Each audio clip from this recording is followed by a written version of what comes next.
Mais um vídeo da série Bereia Worship, dessa vez com a música Pão do Dia, da banda Aurora. A luz do meu olhar, a chama que me aquece o rosto.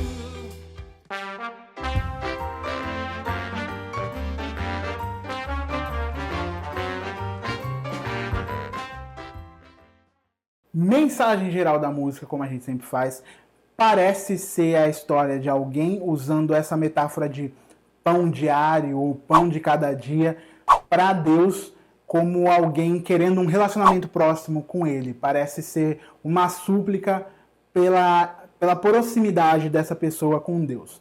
Então vamos começar a letra aqui e analisar ela. Começando. Sabe, eu preciso te dizer que você é o pão do dia, motivo da alegria. Então, começando, é interessante essa ideia da imagem do pão do dia sendo usado para Deus, o pão diário, né? O pão de cada dia é a imagem conhecida por todo cristão, por causa da oração do Pai Nosso, que Jesus faz lá em Mateus 6, do 9 ao 13. E é claro que ali Jesus parece estar falando de um pão literal, ele está falando do alimento de cada dia. Então, do sustento de cada dia, o Senhor vai nos dando a cada dia esse sustento. Mas aqui está usando para seja o Deus o nosso pão de cada dia. É isso que a letra parece estar falando. E aí, como referência disso, parece que a gente tem uma ideia lá em João 6, do 32 ao 35, que a gente lê o seguinte. Declarou-lhes Jesus, digo-lhes a verdade, não foi Moisés que lhes deu o pão do céu, mas é meu Pai quem lhes dá o verdadeiro pão do céu. Pois o pão de Deus é aquele que desceu do céu e dá vida ao mundo. Disseram eles, Senhor, dá-nos sempre esse pão. Então Jesus declarou, eu sou o pão da vida. Aquele que vem a mim nunca terá fome, aquele que crê em mim nunca terá sede.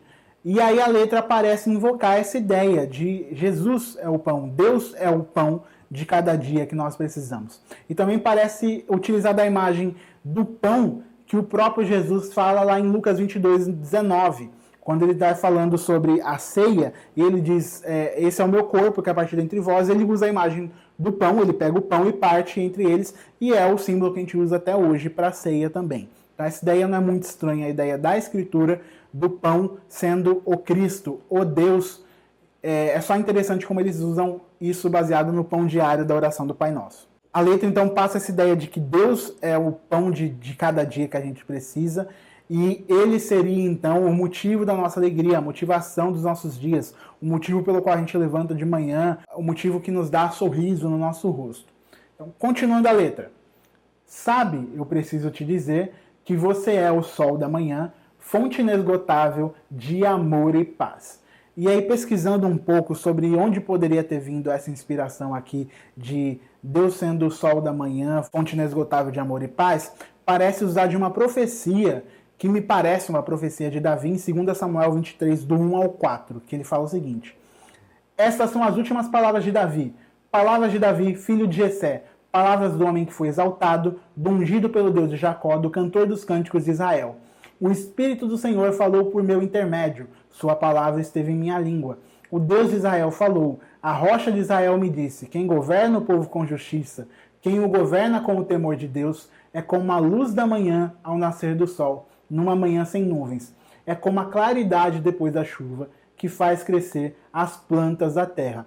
Então essa imagem de sol nascente para Davi, ela é esse que afasta a escuridão, aquele que traz um novo dia, aquele que traz luz no meio da escuridão, esse é o que governa. E parece que ele está falando como profeta, falando sobre o Jesus que viria, que seria isso, que afastaria totalmente a escuridão, que nos daria o lugar que não era de direito nosso, de filhos de Deus. Então parece usar dessa ideia de Davi falando que aquele que governa com o temor de Deus é como o sol da manhã, o sol nascente, que afasta toda a escuridão, como o sol que vem depois de uma grande tempestade. Essa é a imagem daquele que governa com o temor de Deus. E aí é Cristo quem cumpre isso, porque ele inclusive diz ser a luz do mundo, lá em João 8,12. Ele fala, eu sou a luz do mundo, e depois ele vai dizer que nós somos os luzeiros, nós somos a luz do mundo também. Então é Cristo quem cumpre esse papel de ser esse sol da manhã, que afasta a escuridão, que nos dá nova esperança do dia, de tornar tudo novo, de nos dar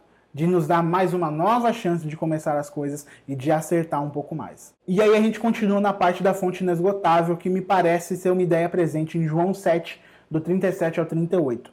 No último e mais importante dia da festa, Jesus levantou-se e disse em alta voz: se alguém tem sede, venha a mim e beba. Quem crer em mim, como diz a Escritura, do seu interior fluirão rios de água viva. Além de ser Cristo em João 4, quem fala que ele é a fonte de água viva e que ele tem água viva para dar no episódio da mulher samaritana. Então Cristo traz essa ideia para ele de que ele é essa fonte inesgotável. E pensando na ideia dos frutos do Espírito em Gálatas 5, que inclusive daquela lista de fruto do Espírito é amor e paz, essa fonte inesgotável de amor e paz é Jesus em nós, é Deus em nós, que nos dá a possibilidade de fluir essas coisas e nos dá fonte para buscar amor e paz. É nele que a gente encontra essas coisas. Isso também está muito presente na Escritura e na letra da música também. Continuando a letra: a luz do meu olhar, essa chama que me aquece o rosto, estrela da manhã, e a minha inspiração só pode vir de ti, ou só pôde vir de ti. A gente tem em Salmo 119, 105, uma ideia parecida quando o salmista diz o seguinte: a tua palavra é lâmpada que ilumina os meus passos e luz que clareia o meu caminho. Então a palavra de Deus é essa lâmpada, a luz que ajuda a gente a caminhar. Então a luz do meu olhar é essa palavra de Deus, e são as palavras de Cristo, aquilo que Cristo nos ensina, que é a lâmpada para os nossos pés. É o que nos ajuda a caminhar dia após dia. E a metáfora continua falando ser Deus essa chama que aquece o rosto, parecendo que está falando de uma iluminação do dia a dia que nos dá, assim, é isso que nos dá luz para o nosso rosto, para o nosso olhar, para aquilo que a gente vê, para como a gente caminha. É Ele que é isso em nós, e isso também está presente na Escritura. E aí a gente tem o estrela da manhã, que é a citação de Apocalipse 22:16. Eu, Jesus, enviei o meu anjo para dar a vocês esse testemunho concernente às igrejas. Eu sou a raiz e o descendente de Davi, e a resplandecente estrela da manhã. E a letra diz ser Deus o fruto de toda inspiração, que me parece também ser fruto da ideia de Tiago 1,17, que diz o seguinte: toda boa dádiva e todo dom perfeito vem do alto, descendo do Pai das luzes, em quem não há mudança nem sombra de variação. Então é Deus a fonte de criatividade de toda arte, de toda beleza, tudo aquilo que é bom, tudo aquilo que é justo, tudo aquilo que é feliz, é alegre, a fonte disso é o próprio Jesus. É Deus quem dá, a partir de talvez até uma ideia de graça comum, é Ele quem dá toda a inspiração, só vem dele. Nada de bom pode vir de alguma coisa que não seja Deus. Mas venha ser o sol de todas as manhãs, iluminando os pensamentos meus. E aí o pedido do autor é, sabendo que Deus é tudo isso, que Deus é a luz do meu olhar, a chama que me aquece o rosto, Ele é o pão do dia, o pedido do autor da letra, e de quem canta também, é de que Deus seja o sol de todas as manhãs. Pensando na ideia anterior da inspiração, que Deus seja então a inspiração do nosso dia a dia, que Ele seja o motivo pelo qual a gente acorda, que Ele seja o motivo pelo qual a gente caminha, que Ele seja então essa ideia de guia do nosso dia, próximo de nós, nos ajudando a tomar as decisões e tal. E além disso, que essa luz, esse sol, desperte e cuide de cada pensamento que nós temos, que é uma ideia presente em Paulo, lá em 2 Coríntios 10:5. Destruímos argumentos e toda pretensão que se levanta contra o conhecimento de Deus e levamos cativo todo pensamento para torná-lo obediente a Cristo. Essa ideia de todo pensamento seja cuidado por Deus, que Deus guie os meus pensamentos, ilumine eles, é presente na teologia de Paulo também. Continuando. Venha ser o amor que arde no meu coração, te quero, caminho perfeito. E a gente tem a citação aí que parece ser dos discípulos no caminho de Emaús, lá em Lucas 24:32. Perguntaram-se um ao outro, não estavam ardendo os nossos corações dentro de nós enquanto ele nos falava no caminho e nos expunha as Escrituras? Então esse ardor sendo usado como esse elemento de desejo, de querer aquilo que Jesus está falando para a gente. É o que parece ser do caminho de Emaús, os discípulos, e da letra também, de esse ardor que está em mim sobre as palavras de Jesus, que me faz querer ele um pouco mais, que me faz querer proximidade com ele, é o que está presente no caminho de Emaús e na letra também.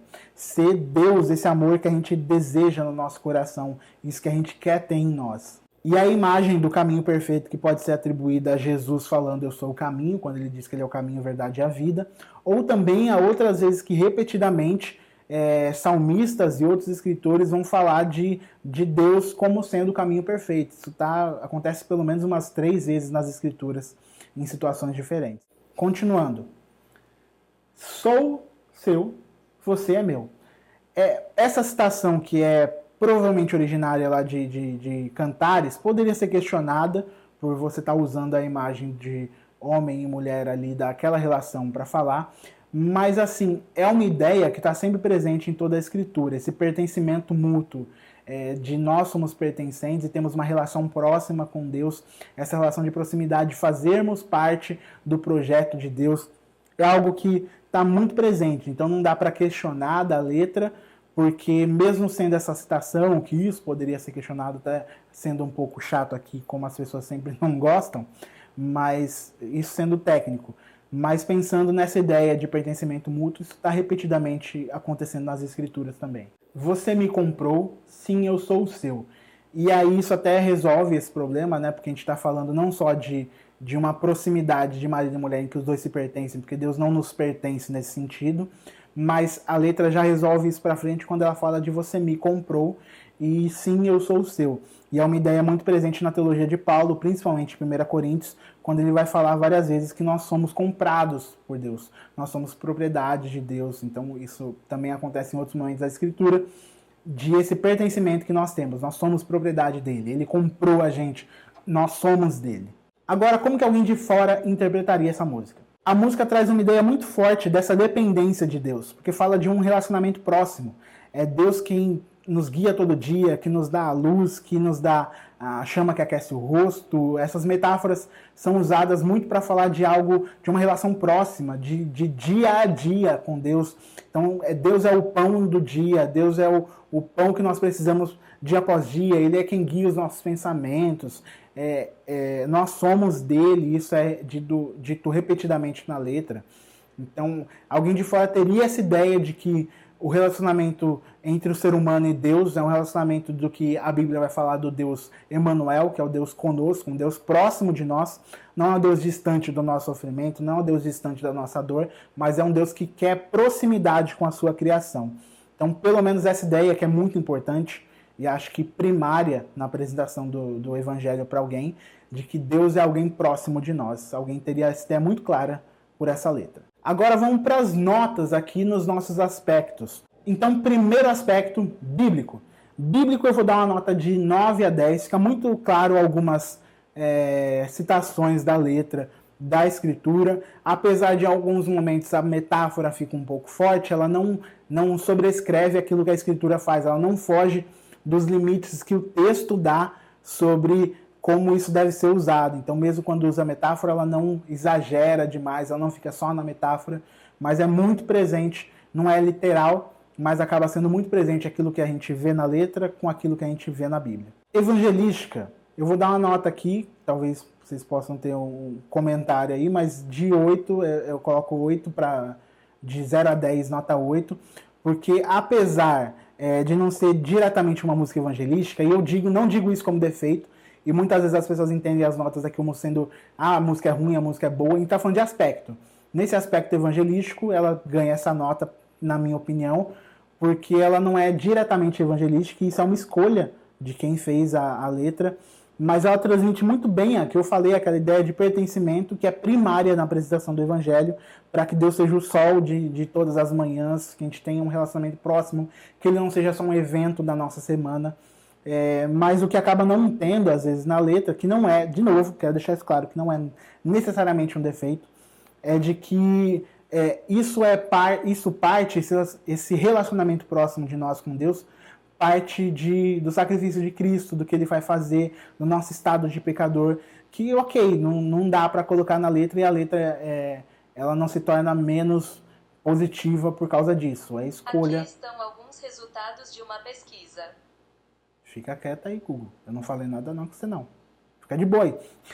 Não só Deus é alguém que nos deixa felizes e nos traz paz, mas ele resolve o problema do pecado, ele resolve o problema do inferno, ele resolve o problema da salvação, ele resolve o problema da nossa distância com Deus, que isso é também muito essencial na apresentação do Evangelho. E agora, congregacional, também vou dar uma nota 8 de 10. Como eu já fiz em outras letras, eu sempre penso na congregacionalidade da letra como algo horizontal. Inclusive, foi o que eu e o Marco Teles divergimos na última análise do Bereia. Apesar de ter um momento de individualidade no louvor congregacional, então nós somos indivíduos, nós temos a nossa relação com Deus, eu e Deus, eu prefiro para os momentos congregacionais letras que sejam mais horizontais, que sejam de um povo para Deus do que de uma pessoa. Mas a letra não é errada, se você colocar essa música para tocar ou para ser cantada no momento de louvor congregacional, ele não vai ser errado. Então você pode, eu colocaria até no momento de pensar uma set list, no momento de pensar a lista das músicas para cantar no culto, eu colocaria ela junto de uma música um pouco mais horizontal para nivelar um pouco esse quesito.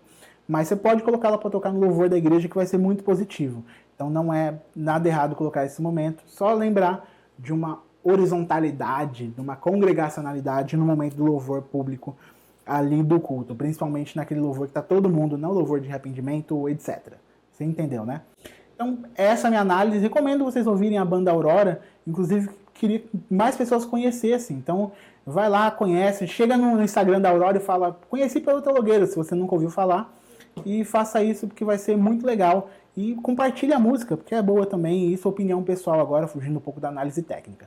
O que você achou? Deixa seu gostei. Deixa a recomendação de outras músicas para o Bereia. A gente precisa da recomendação de vocês, de músicas que estejam sendo tocadas por aí. A gente precisa saber. Coloca aí nos comentários o que você achou da análise, concordou, discordou. Você pode discordar. Eu estou falando de uma opinião técnica a partir de alguns critérios que a gente estabelece aqui no Bereia hoje. Compartilha esse vídeo, se inscreve nesse canal. Você pode fazer parte da Ordem da Sagrada Cafeína entrando aí embaixo e clicando no botão Seja Membro do canal. A partir de R$ 1,99 você já pode ajudar esse canal a cada vez se tornar uma produção um pouco melhor e mais profissional para vocês. Então é isso, até a próxima e tchau, tchau!